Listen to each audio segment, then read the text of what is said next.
Көлігіңіз қысқа дайын болу үшін мына 5 әрекетті орындаңыз.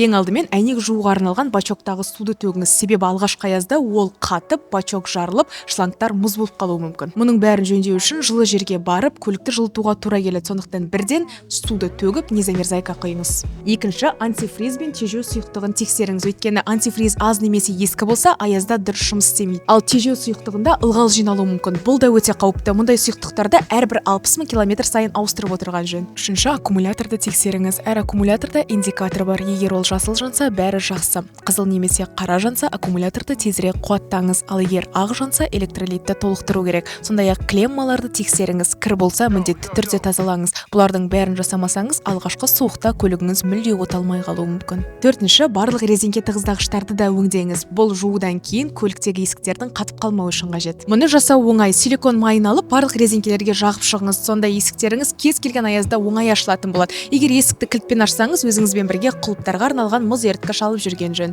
Және әрине жазғы дөңгелектерді қысқысына ауыстырыңыз. Ең дұрысы орташа температура +7 градустан төмендеген кезде ауыстырған дұрыс. Осындай пайдалы ақпараттардан үнемі хабардар болып отыру үшін әлеуметтік желілеріміздегі Protachki.kz парақшасына жазылыңыздар.